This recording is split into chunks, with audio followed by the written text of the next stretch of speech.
ang mga kwento ng pag-ibig, kwento ng buhay at kwento ng pag-asa dito sa Barangay Love Stories. Love Stories.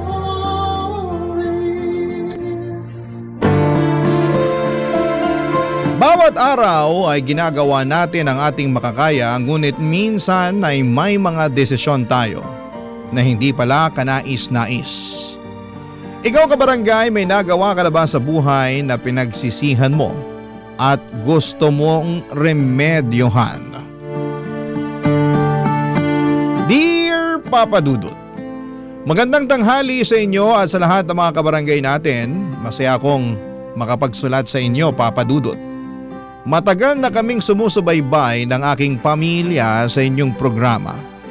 Ikagagalak namin lalo na ng anak ko kapag marinig namin sa radyo ang aming kwento. Tungkol kasi sa aming mag-ina ang ibabahagi ko sa inyo. Ako si Kelly, 56 years old at isang single parent. Maaga kong naranasan ang pagiging ina, isang bagay na hindi ko inaasahan, ngunit kinailangan kong tanggapin. Noong 18 years old ako ay nagkaroon ako ng karelasyon at nagkaanak kami. Si Christine ang anak namin, Papa Dudut. Pagkalipas ng ilang taon ay naghiwalay kami ng tatay ni Christine at sa akin napunta ang obligasyon ng pagpapalaki sa bata. Akala ko ay kakayanin kong buhayin ang anak ko ng mag-isa, Papa Dudut. Marami pa pala akong dapat na matutunan tungkol sa pagpapalaki sa kanya. Kabilang na po dito ang pagbibigay sa anak ko ng sapat na atensyon, Papa Dudut.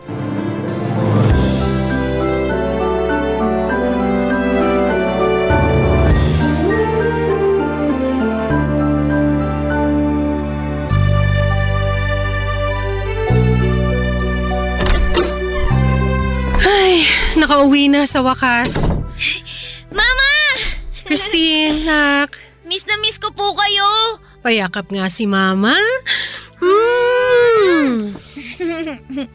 Kamusta po ang araw niyo, Mama? Ay, nag-overtime na naman kami kanina. Ang dami kong ginawa ngayon.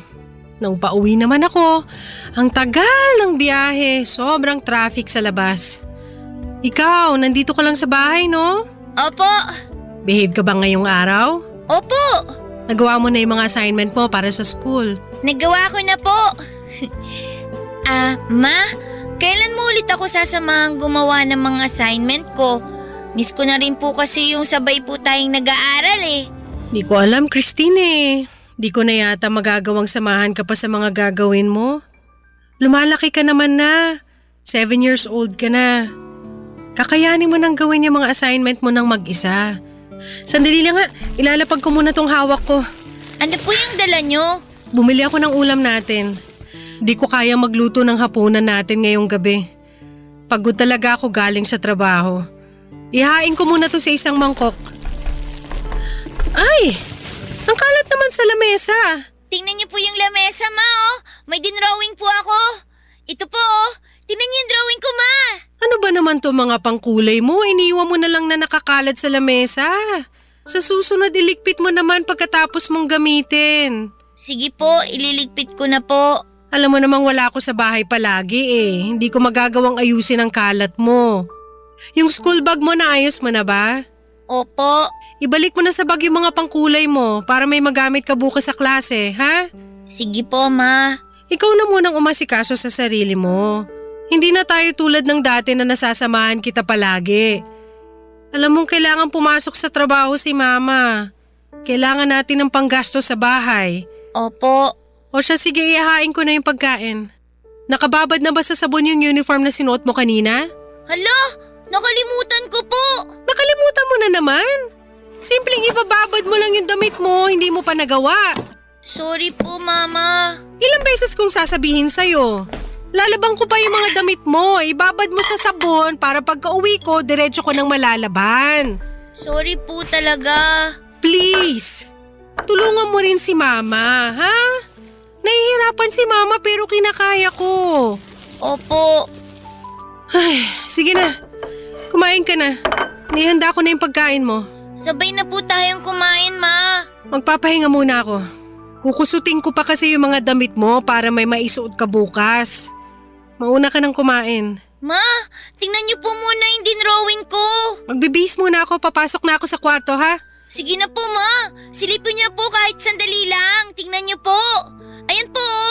Dinrawing ko po tayong dalawa na magkasama po, tsaka nakasmile po tayo. Masayang-masaya po tayo, Ma. Tingnan niyo. Tignan ko mamaya. Kumain ka na. Pagkatapos mong kumain, ibabad mo sa tubig yung mga pinagkainan mo. Kailangan mo nang matutunang kumilos sa bahay para maasikaso mo yung sarili mo.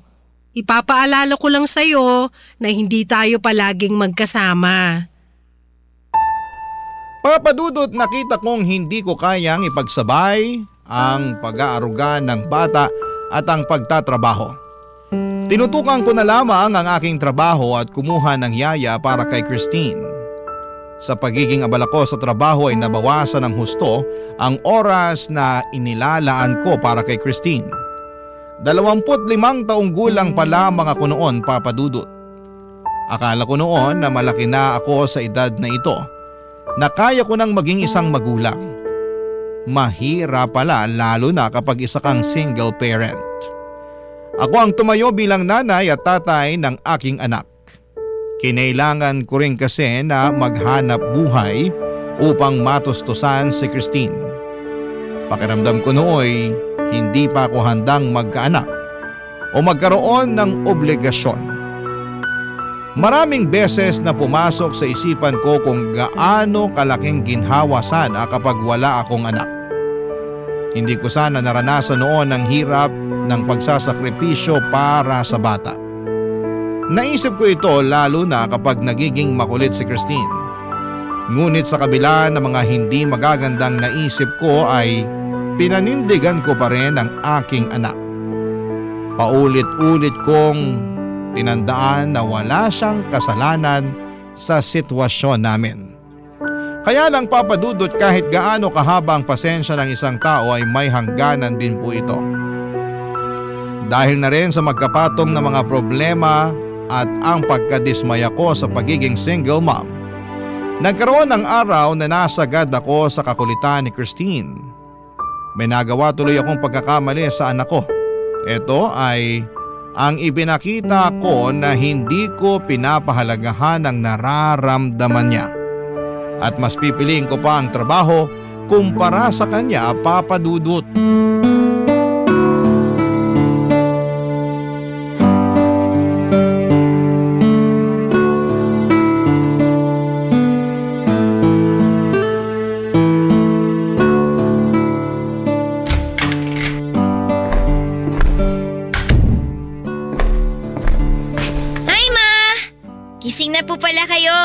Ngayon pa lang po kayo aalis? Oo, anak.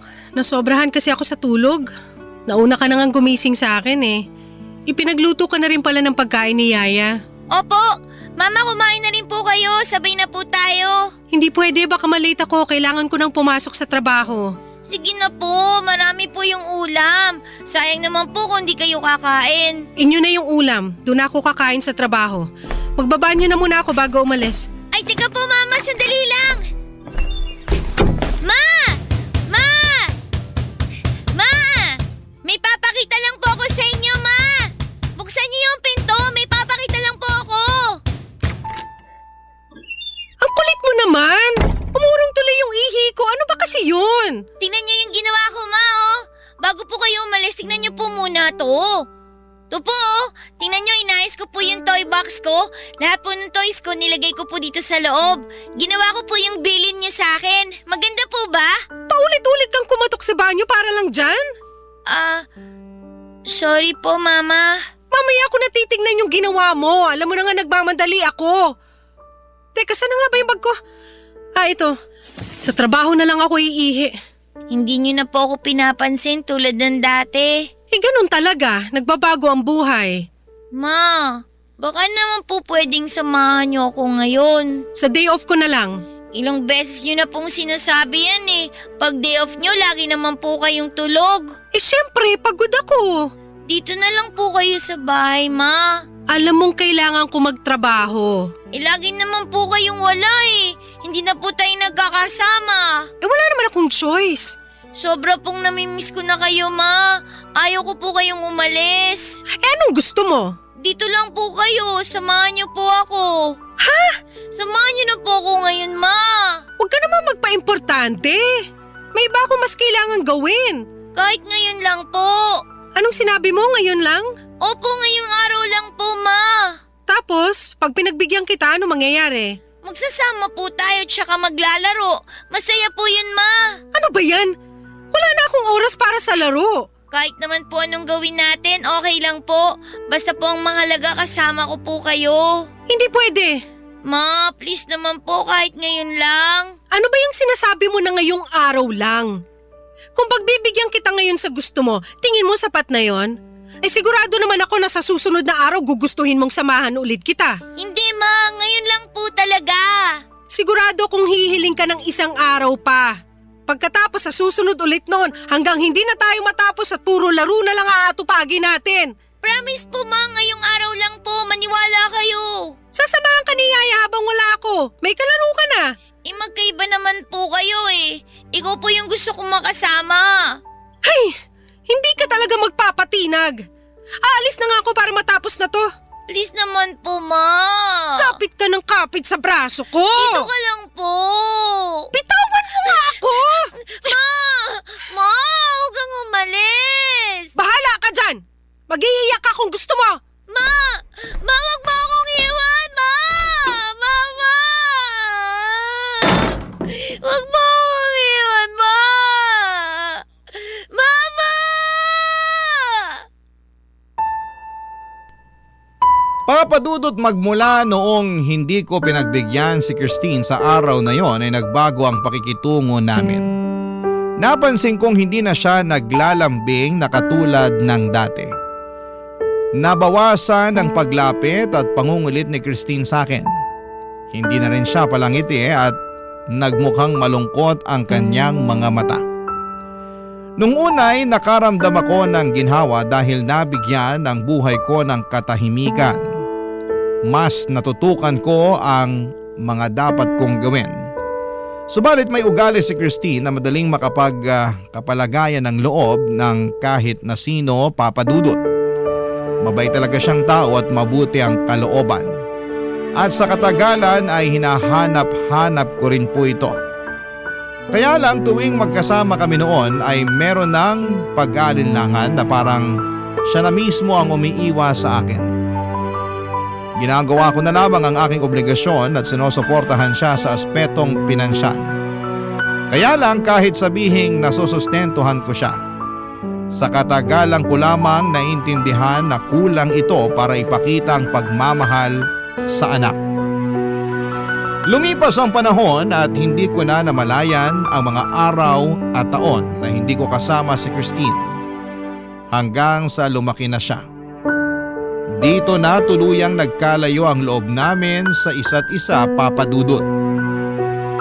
Meron ng lamat sa aming dalawa at hindi ko pa noon naunawaan ang dahilan nito, papadudot. Barangay Love Stories. Barangay Love Stories. Mabilis lamang ang panahon, papadudot. Kamukat-mukat ko ay dalaga na si Christine. Edad 30 na at nagtatrabaho na rin. Dahil sa pagkalayo ng loob naming mag-ina ay hindi ko man nalaman na nagkaroon si Christine ng nobyo. Biro mo ha, 2 taon na pala silang nagsasama ng nobyo niya bago niya ito ipinakilala sa akin. Kahit sa pag-aasawa nilang dalawa ay binalitaan na lamang ako ni Christine noong kasal na sila. Wala na ako nagawa kundi ang magulat. Maliban sa magkaiba na kami ng bahay ni Christine ay halos wala na akong alam noon sa nangyayari sa kanya. Hindi ko alam ang kanyang kalagayan o kung ano man ang saloobin niya. Hindi ko man lang siya natatanong kung kumusta na siya. Saka lamang ako na balitaan noong tumawag sa akin sa telepono ang asawa niyang si Ben. Doon ko muling naramdaman ang pagkasabik na makarinig ng anumang balita sa anak ko. Ito pala hindi ka nais-nais, papadudot, dahil may nakatanim palang mabigat na saloobin sa puso ni Christine.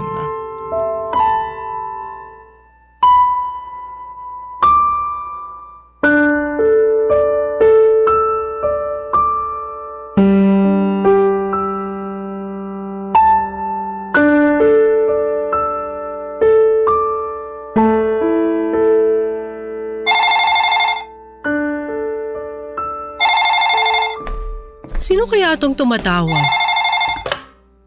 Hello? Hello? Tita Kelly, si Ben po to. Oh, Ben. Napatawag ka. Kumusta kayo ni Christine? Yun nga po, kaya po ako tumawag sa inyo. Tungkol po sa anak nyo. Paano ko ba ito sasabihin? Ayos lang ba si Christine? Maayos naman po ang kalagayan niya. Wala naman po siyang sakit o anuman, pero… Pero ano? Ano kasi, ilang araw na pong ganito si Christine. Yun bang wala sa hulog? Anong ibig mong sabihin? Di ko rin po kasi talaga alam kung ano nangyayari sa kanya. Sa tagal namin magkakilala ni Christine, ngayon lang siya nagkaganito talaga. Alam niyo naman po siguro na matagal nang bugnutin si Christine. Oo, alam ko. Minsan magugulat ako. Bigla na lang siya mawawala ng gana ng walang dahilan. Hindi ko naman siya inaaway. Alam ko na yung senyalis kapag bad mood siya. Nagmumukha siyang may malalim na iniisip at tatahimik siya. Saka siya mag-walkout at magkukulong sa kwarto. Kapag nagkakaganon siya, hinahayaan ko na lang muna siya.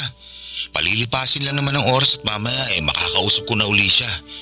Kaso po ngayon… Pero kumusta nga si Christine ngayon? Ilang araw na kasi siyang ganon. Ayaw niya nang bumangon. Pang ilang araw na ba?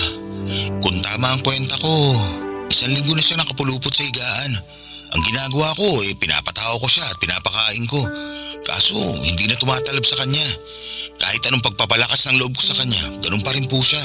Ba't naman lumala yung pagiging moody niya? Ewan ko nga Akala ko panandalian lang yung lungkot niya. Matagal na siya nagpapakita ng ganitong pag-uugali. Naiintindihan ko moody siya dahil sa lungkot na dinadala niya. Pero ang sa akin lang kung ano man ang pinagdadaanan niya sa buhay, subukan man lang niyang patawarin. May problema ba si Christine? Hindi ako sigurado. Tahimik naman ang buhay namin mag-asawa. Mabait ako kay Christine at mahal ko siya. Pero siguro… Anong siguro? Lagi niyang naaalala yung nakaraan niya. Madalas siya itong ino-open sa akin. Di raw siya masaya nung bata pa siya. Ang lungkot daw talaga niya. Pakiramdam daw niya na walang nakakaintindi sa kanya. Pero, paano magkakaganon? Nung maliit pa si Christine, hindi naman siya nakaranas ng paghihirap. Sinigurado kong may sapat kami sa lahat ng pangangailangan. Masunurin din siyang bata. Hindi talaga siya pasaway, kaya hindi naman siya napasok sa anumang gulo. Wala rin naman siyang naikwento sa akin na pwede kong pagdudahan. Hula ko lang to Siguro kailangan po kayo makausap ni Christine. Na makausap ako? Bakit naman sa tingin mo? Baka lang po may kinalaman sa inyo sa pagsasama niyo mag-ina. Mukhang malalim po kasi ang ugat nitong nararamdaman ni Christine. Lagi niya po sinasabi sa akin na pakiramdam niya malayo sa kanya yung nanay niya. Pakiramdam niya wala raw tumuturing sa kanya bilang pamilya. Ha? Kaya nga po ako tumawag sa inyo kasi gusto ko sanang dalawin niyo si Christine. Baka po makatulong sa kalagayan niya. Baka kasi may kailangan lang po kayong pag-usapan. Magkaliwanagan lang kayo. Pero, bakit? May nagawa ba ako? Iyan pala ang nararamdaman niya tungkol sa akin? Subukan na lang po natin. Puntahan niyo po siya at unawain niyo po. Sana pagbigyan niyo po ang hiling ko sa inyo. Kasi ayoko po siyang sumuko sa buhay. Papa Dudut, nag-alala ako sa pag-uusap namin ni Ben. Nalaman ko sa kanya na may pinagdadaanan si Christine. Seryoso na rin ang kalagayan ng anak ko upang sadyain akong kausapin ni Ben at humingi sa akin ng tulong. Nagtataka pa ako noon kung anong magiging suliranin ng anak ko. Gayong mukha namang maayos ang sitwasyon niya. Kahit matagal nang hindi nagkukwento sa akin si Christine ay hindi ko makita noon ang anumang problema sa kanyang buhay. Magandang buhay nilang mag-asawa, Papa Dudut. Mabuting tao rin si Ben at maasikaso. Hindi ko alam kung ano pang magiging dahilan upang panghinaan ng loob si Christine. Hinangad kong masasagot ang aking mga katanungan sa pagdalaw ko sa bahay nila ni Ben, Papa Dudut.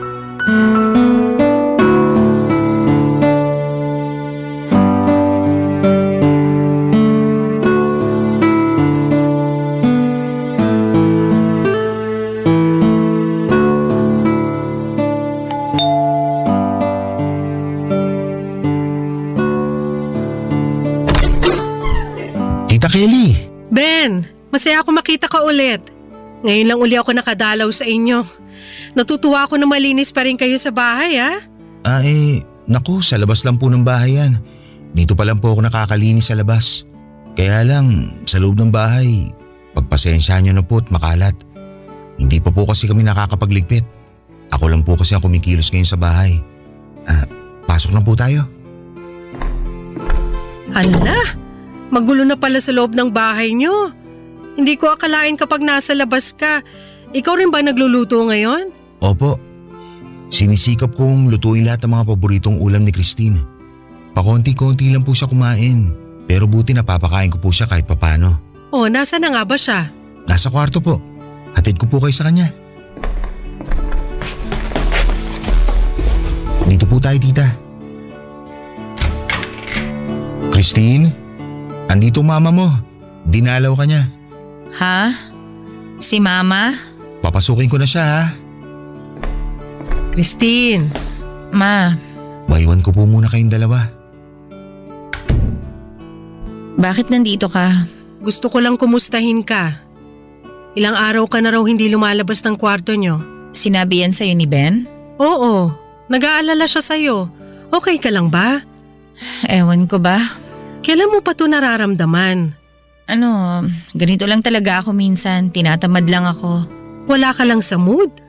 Oo. Isang linggo ka na raw hindi bumabangon. Ang tagal mo nang wala sa mood.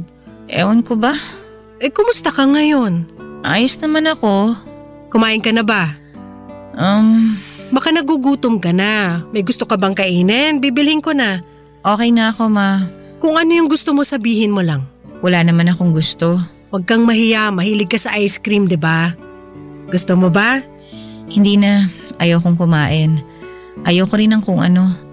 Hindi ko alam kung ano yung gusto ko o kung may gugustuhin pa ba ako. Ikaw bahala.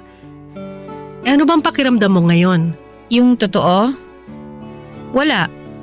Wala akong nararamdaman. Manhid na ba ako kapag ganon? Hindi ka manhid. May nararamdaman ka kaya ka nawawala ng gana. Ang tanong, ano yung nararamdaman mo? Hindi ko alam eh. Hindi ko talaga alam. Tingnan mo nga, hindi mo na naaalagaan yung sarili mo. Kasi may bumabagabag sa'yo, may problema ka. Pero wala naman akong dapat problema, di ba? Dapat masaya ako eh. May nagmamahal sa akin. Nandyan si Ben. Mapayapa kaming nagsasama. Nandyan ka rin, ma. Tsaka mukhang masaya ka naman, kaya okay na sa akin yun. Pero ikaw ba? Gusto ko rin maging masaya ka. Kaso hindi ko na alam kung paano eh. Parang nakalimutan ko na kung paano sumaya. Tsaka, huwag mo na akong problemahin, ma. Alam ko namang busy ka eh. Marami kang ginagawang importante. Kahit gaano ako ka-busy, walang mas iimportante kesa sa'yo. Hindi. Sinasabi mo lang yan. Nakakaabala ako sa'yo, yun ang totoo. Ayoko mahirapan ka ng dahil sa akin. Kung ano-anong iniisip mo, hindi ka nakakaabala sa akin. Talaga ba? Bata pa lang ako eh. Tinuruan mo na akong maging independent para kayanin ko habang wala ka. Oh, tingnan mo ako ngayon. Kaya ko naman yung sarili ko. Sinikap ko na tumayo sa sarili kong mga paa para hindi na kita abalahin pa. O eto na, natuto na akong kumilos ng hindi ka kailangan. Hanggang sa hindi na kita hinahanap. Nasanay na ako nag-iisa, ma. Di ba ito naman yung gusto mo? Oo, pero sa ikabubuti mo naman yan. Para sa akin ba talaga? O baka naman para sa sarili mo? Akala ko pag hindi na ako maging abala sa iyo matutuwa ka na magugustuhan mo ulit akong makasama. Pero ang nangyari mas lumayo ka pa eh. Kala ko mas mapapalapit tayo. Yun pala mas lumawak yung distansya sa ating dalawa. Nakita ko naman kasing kaya mo na mag-isa, kaya hinayaan mo na ako, ganon. Tuwing tinatanong ako ni Ben kung kumusta yung kabataan ko, yung sinasagot ko lang malungkot ako. Pag kinukumusta niya tayong dalawa, mas lalong hindi ko alam ang isasagot sa kanya. Christine. Alam mo ma, habang lumalaki ako, dami kong gustong i-share sa'yo ng mga bagay. Hinintay kong bigyan mo ako ng panahon. Pero sa kasasabi nyo ng mamaya na, nabaon ko na lang sa limot yung mga ikukwento ko dapat sa inyo. Alam mo namang lagi akong pagod sa trabaho noon. Alam ko naman yun, May. Babad kayo sa trabaho dahil kailangan natin yun. Ang kaso ginamit mo rin palusot yun para iwasan yung kakulitan ko Pero makulit ka talaga noon. Syempre, dati bata pa ako noon Natural naman sa bata yung maging makulit, di ba? Alam mong hindi na kita maaasikaso pa. Yun na nga Kaya kaysa mapagod kayo lalo sa akin, pinaalagaan nyo na lang ako sa ibang tao. Hindi nyo nga lang masabi sa akin na ayaw nyo talaga akong makasama. Tingin ko nga natuwa pa kayo nung nagsimula akong umiwas sa inyo Hindi ko alam na ganito yung nararamdaman mo. Wala naman kasi kayong pakialam sa akin. Kaya wala akong masagot kay Ben tungkol sa ating dalawa. Dahil wala naman tayong pinagsamahan Masyado nang lumayo yung loob natin sa isa't isa. Hindi ko sinasadya na mangyari to sa ating dalawa. Meron akong tanong na matagal nang gumugulo sa isipan ko. Ayoko na nga maalala yun pero bumabalik na naman sa akin. Ang alin? Ginusto niyo ba ako bilang anak niyo? Ha? Ginusto niyo ba ako sa buhay ninyo? Bakit mo naman natanong yan? Ramdam ko naman yun Na ang tingin niyo kasi maaga kayo nagkaanak. 18 years old pa lang kayo nung dumating ako sa buhay niyo. Nangyari nang nabuntis kayo kaya nung nandyan na ako, tiniis niyo na lang. Napilitan lang kayo. Natanggapin ako. Pero iba naman talaga yung gusto niyo para sa sarili niyo noon, di ba, Ma? Kung may pagkakataon na mabago niyo yung nakaraan niyo, pipiliin yung wala ako sa buhay niyo. Kasi hindi sana mahirap yung buhay niyo kung wala ako. Nagawa niyo pa sana yung mga gusto niyo. Natupad sana yung mga pinapangarap niyo. Marami kayong pangarap pero hindi ako kasama doon. Sorry, anak. Hindi ko kakayanin kung totoo nga yung hinala kung hindi ako mahalaga sa inyo. Ginawa ko lahat para mapasaya kayo. Pero kahit ano palang gawin ko, kulang pa rin. Kasi ako mismo yung problema nyo Sorry, Ma. Sorry talaga kung nahirapan kayo dahil naging anak nyo ko. Kung pwede kong piliin na hindi dumating sa buhay nyo, gagawin ko yon para sa inyo. Mas pipiliin ko yung mawala kaysa mahirapan kayo. Kasi mahal ko kayo sa kabila ng lahat ng ginawa ninyo.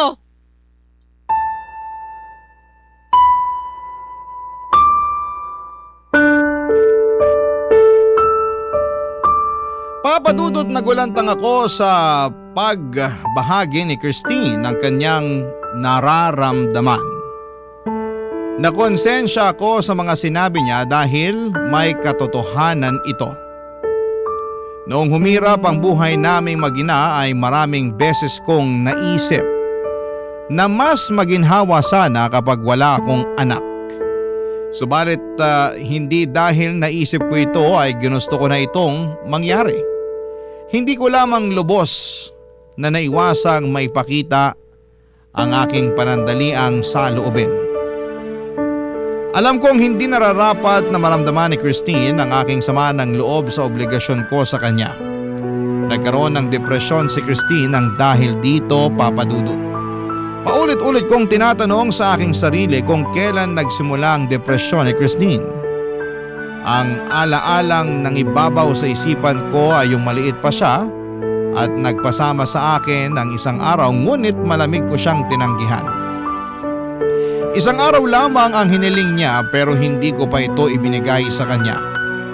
Tinalikuran ko siya habang siya ay nagmamakaawang huwag siyang iwanan. Tumatak sa musmus niyang isipan na hindi siya mahalaga para sa akin. Papadudot nang naintindihan ko ang kinalabasan ng ginawa ko ay lubos akong nagsisi.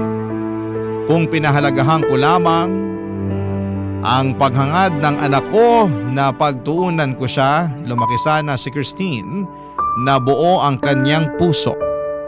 Hindi sana siya nagkaroon ng malaking buwang sa damdamin niya. Matindi ang naging emosyonal na pananakit nito kay Christine. At pinaaabot ko pa ito ng ilang dekada. Ang malala pa dito ay nangyari na ang lahat at alam kong hindi ko na kailanman mababago pa ang nakaraan, Papadudot. Barangay Love Stories. Barangay Love Stories. Papadudot, sumigaw ang aking konsensya na malaking pagkakamali ang nagawa ko kay Christine. Hindi ko man tanggap noong una ang naging kalagayan namin ay mahal ko pa rin ang anak ko, Papa Dudut. Hindi ko sinadya o ginusto na masaktan siya. Ayaw ko nang maramdaman niyang hindi siya mahalaga para sa akin. Ngunit hindi ko alam ang gagawin gayong nangyari na ang lahat. Noong araw na nag-usap kami ay walang tigil ang pagbuhos ng aking luha. Kahit hanggang sa pag-uwi ko sa aking bahay, pinagnilayan ko ang mga sinabi ni Christine. Kung mas gugustuhin ko nga ba na hindi na lamang sana siya dumating sa akin, Papa Dudut. Alam ko ngayon na hindi ko pipiliin yung wala si Christine sa buhay ko. Pipiliin ko pa rin na magkasama kami kahit gaano ito kahirap. Pipiliin kong hindi ko kailanman na ipakita na naging pabigat siya sa buhay ko. Higit sa lahat ay hindi ko man nagawa noon ay pipiliin ko nang pasayahin siya.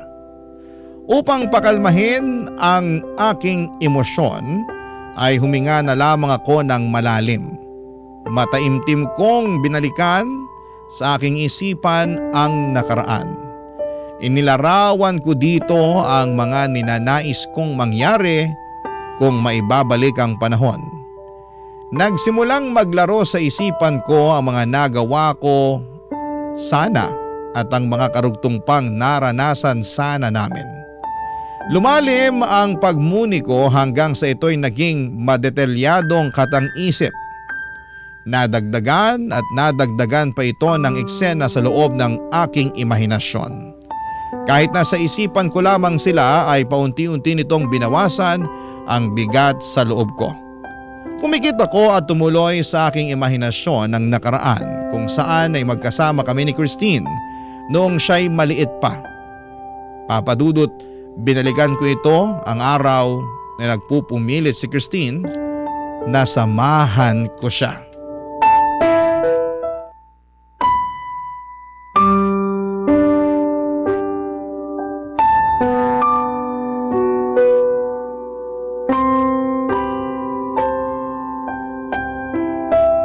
Dito lang kayo ngayon sa bahay ha? Aalis na ako. Mama, gusto ko po kayong makasama. Hindi pwede, may pasok pa ako. Samahan niyo po ako ngayon, sige na po. Gusto mo ba talaga makasama si Mama ngayon? Eh alam mong may trabaho pa ako. Lagi na lang po kayong wala dito sa bahay. Pag day off niyo po, puro tulog naman kayo. Miss na miss ko po kayong makasama, Mama. Kaso kailangan ko magtrabaho. Para rin naman sa'yo itong ginagawa ko eh. Eh kailan po ba tayong magsasama ulit? Kailan ko po kayong makakasama? Sige na naman po ma, kahit ngayong araw lang po. Dito lang po kayo. Promise ngayon lang po. Alam mo namang hindi kita matitiis, kaya pagbibigyan kita sa hinihiling mo. Talaga po? Sasamahan niyo po ako? Pero ngayong araw lang ha, ngayon lang kita mapagbibigyan. Sige po ma, ngayon lang po, promise po. Siyempre, para sa'yo gagawin ko ang lahat. Wow, makakasama ko po kayo. Anong gusto mong gawin ngayong araw anak? Kahit ano po ma, basta po kasama ko po kayo. Paano yan eh, ganyan din yung gusto ko. Pwede nating gawin ng kahit ano basta magkasama tayo. Sa'yo tong isang araw at matutupad mo yung lahat na magpapasaya sa'yo. Ano nga po kaya? Ang dami po natin pwedeng gawin, Mama. Piliin mo yung pinakagusto mo. Pwede po ba tayong lumabas? Oo naman. Saan mo gustong pumunta? Gusto ko po maglaro sa perya. Sa perya? Opo, punta po tayo. Mag-enjoy po tayo doon, Ma. Tapos, anong gagawin natin doon? Ano po, gusto ko pong subukan yung mga palaro doon. Meron doon po yung hinahagis yung bola tapos magsushoot po doon sa mga butas. Gusto mo yon? Opo, isushoot po lahat ng mga bola doon. Iba-iba po yung kulay ng mga butas para po sa iba't ibang premyo. Kayang-kaya mo yun, nak. At saka po, gusto ko rin po sumakay doon sa kabayo. Yung pong umiikot, yung may tumutunog na magandang music habang umiikot po. Yung merry-go-round. Opo. Sakay po tayo dun, Ma. Dapat po magkasama po tayo, Pwede rin. Tapos syempre po, hindi po kumpleto yung araw pag wala pong matamis. Ay, alam ko na yung sinasabi mo. Sige nga po, ano po yung sinasabi ko? Eh di yung paborito mong pagkain, ice ice cream! Kilala niyo po talaga ako, Mano. Alam niyo po kung ano yung gusto ko. Maaraw pa naman ngayon, bagay nga sa mainit na panahon. Sige, kakain din tayo ng ice cream. Yung mango flavor po, Ma. Masarap po yun. Meron ka pang gustong gawin? Di magpapahinga na. Oo nga naman, kailangan din natin magpahinga. Sige na, Ma.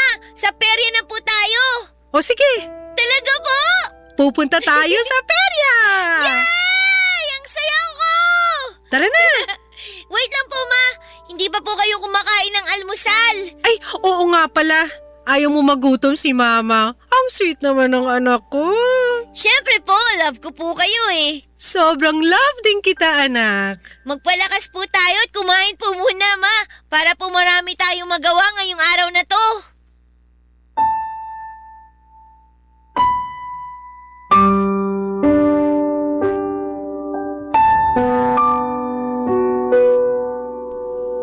Papadudod sa imagination ko ay ginawa namin ang lahat ng gusto ni Christine.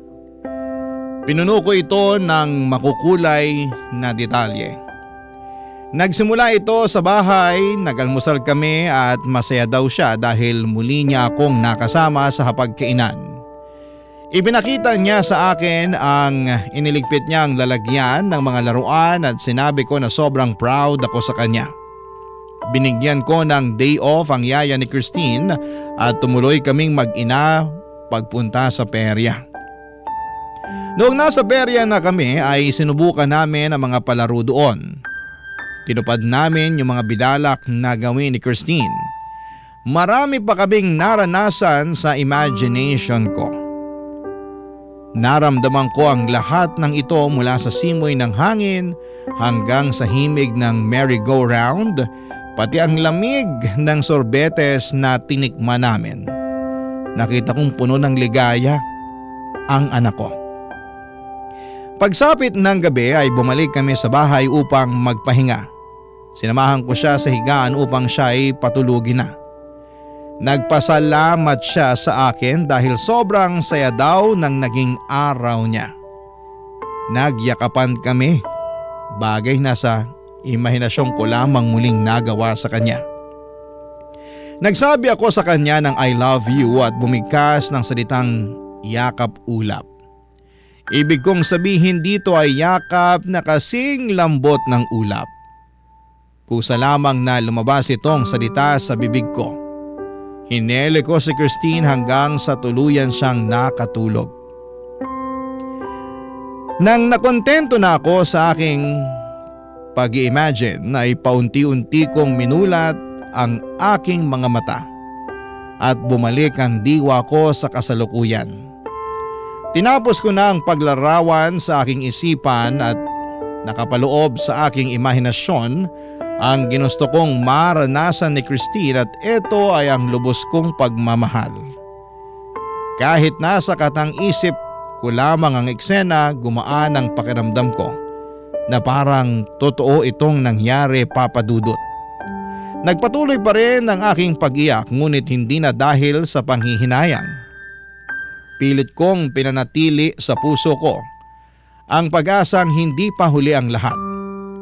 Buhay pa kami ni Christine at marami pang araw na pwede kaming magkasama. Marami pang pagkakataon para maramdaman namin ang aming pagiging magkapamilya.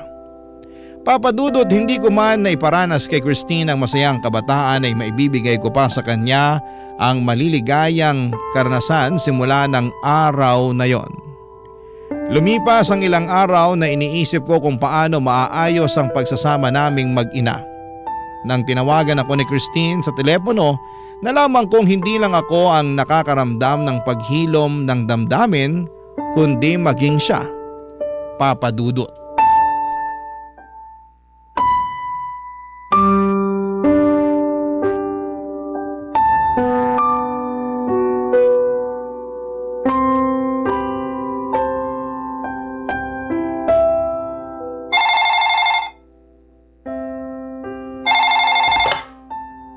Hello?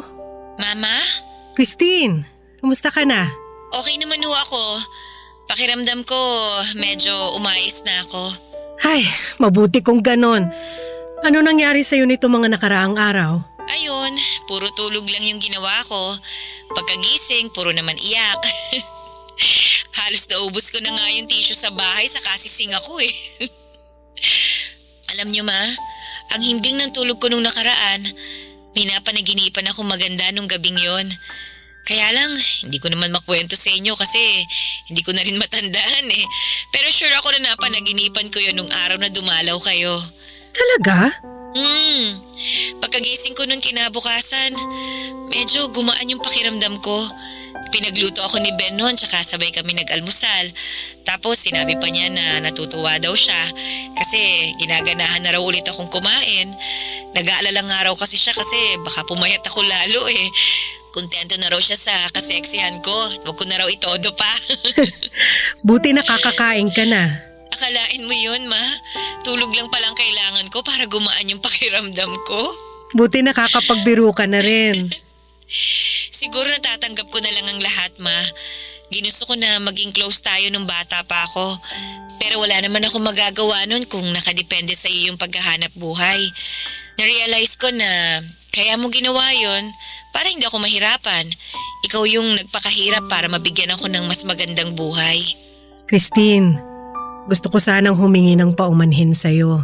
Bakit naman, ma? Kasi naiparamdam ko sa'yo nung minsan na hindi kita pinahahalagahan. Hindi ko sinasadyang saktan ka. Patawarin mo ko kung minsan nagdadalawang isip ako sa presensya mo sa buhay ko. Mahalaga ka sa akin. Kung uulitin ko man ang nakaraan, pipiliin ko pa rin harapin yung anumang hirap basta't para sa ikabubuti mo. Ma, okay na yon. Napapressure ka rin kasi dati eh. Kahit malamig kang makitungo minsan, alam ko namang mahal mo talaga ako. Sorry naranasan mo pa yung katarayang ko. Sorry ma, naranasan mo rin yung pagiging moody ko. Naisip ko na kinailangan ko maintindihan yung side mo. Wala ka rin namang choice nun, kundi isang tabi muna ako eh. Dahil hindi mo naman ako masusubaybayan, pinaalagaan mo ako sa ibang tao para siguraduhin hindi ako mapapabayaan. Alam ko nang para sa akin din talaga yun, ma, yung ginawa mo mga desisyon na yun. Hindi biro yung pinagdaanan mo para sa kapakanan ko. Ibig sabihin lang nun, talagang mahalaga ako para sa'yo. Sobra pa sa sobra, nak. Hindi man naging perfect yung nakaraan natin, ma. Ang mahalaga, ginawa mo yung best mo para sa akin. Kaya sobra po ako nagpapasalamat sa'yo, ma. Salamat, nak, sa pag-iintindi mo sa sitwasyon natin. Nag-decide na rin pala po ako Na ano? na aalagaan ko na po yung sarili ko. Aba, dapat talagang alagaan mo yung sarili mo. Sige na po. Concern na po talaga kayo sa akin. Ayaw nga pala, ma. Lalabas po ako mamaya para bilhin yung mga kailangan. Tapos maglilinis din kami ni Ben ng bahay. Nakita niyo naman na sobrang kalat dito sa amin. Masaya talaga ako marinig yan. Ginaganahan ka na rin kumilos. Alam ko po kasi na mahal niyo ako ni Ben. Matanong nga pala kita. Ano po yun, ma? Pwede ba kitang dalawin minsan para makasama ka? Ma naman, tinatanong pa ba yan? Syempre! Welcome na welcome po kayo sa amin. Namimiss ko na nga po kayo makasama ulit eh. Kaso ngayon na ba kayo dadalaw? As in ngayon na? Nako, pwede po kayong pagkatapos na lang namin maglinis ng bahay, ma? Nakakaya po kasi sa inyo eh. Sige, abangan ko yan. Namimiss ko na yung kakulitan mo eh. Oo nga. Kaya magkita na tayo kapag pwede ka na. O siya, mag-aasikaso na rin ako.